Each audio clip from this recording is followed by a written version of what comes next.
വാർത്തകൾ തുടരുന്നു. കൊടും വെയിലിലും തെരുവിൽ സമരം തുടർന്ന ICU പീഡന കേസ് അതിജീവിത. കോഴിക്കോട് സിറ്റി പോലീസ് കമ്മീഷണർ ഓഫീസിന് മുന്നിലാണ് സമരം.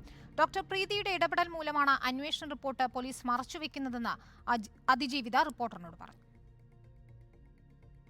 ഡോക്ടർ പ്രീതയ്ക്കെതിരെയുള്ള പരാതിയിലെ അന്വേഷണ റിപ്പോർട്ട് ലഭിക്കുന്നതുവരെ സമരം തുടരാനാണ് അതിജീവിതയുടെ തീരുമാനം. റിപ്പോർട്ട് തേടി ഉത്തരമേഖല IG-യെ ഇന്നലെ വീണ്ടും അതിജീവിത കണ്ടിരുന്നു. പക്ഷേ റിപ്പോർട്ട് ലഭ്യമാക്കുമെന്ന ഉറപ്പൊന്നും കിട്ടിയിരുന്നില്ല. കോടതിയിൽ സമർപ്പിക്കേണ്ട ആവശ്യമില്ലാത്ത റിപ്പോർട്ട് എന്തുകൊണ്ട് കൈമാറുന്നില്ലെന്ന് അതിജീവിത ചോദിക്കുന്നു. ഡോക്ടർ പ്രീതയുടെ ഇടപെടൽ മൂലമാണ് റിപ്പോർട്ട് മറച്ചുവെക്കുന്നതെന്നും അതിജീവിത ആരോപിച്ചു. ഒരു കേസ് അട്ടിമറിക്കാനുള്ള ഒരു തീരുമാനമായിട്ടാണ് തോന്നുന്നത്. അല്ലാതെ ഒരു അന്വേഷണ റിപ്പോർട്ട് തരാതിരിക്കാൻ മാത്രം ഒരു വലിയ ഒരു കേസൊന്നല്ലല്ലോ ഇത്.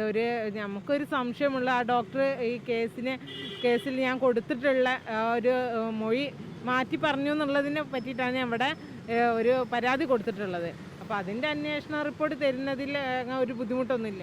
IG-യെ കീഴുദ്യോഗസ്ഥർ തെറ്റിദ്ധരിപ്പിക്കുകയാണെന്നും അവർ പറയുന്നു. റിപ്പോർട്ട് ഉടൻ നൽകുമെന്ന ഉറപ്പ് IG നൽകിയതിനു പിന്നാലെ നേരത്തെ നടത്തിയ സമരം അവസാനിപ്പിച്ചിരുന്നു. എന്നാൽ ഉറപ്പ് പാലിക്കാതിരുന്നതോടെയാണ് സമരം പുനരാരംഭിച്ചത്. ഡോക്ടർ KV പ്രീത വൈദ്യപരിശോധന കൃത്യമായി നടത്താതെ കേസ് അട്ടിമറിച്ചുവെന്നതാണ് അതിജീവിതയുടെ പരാതി. റിപ്പോർട്ടർ, കോഴിക്കോട്.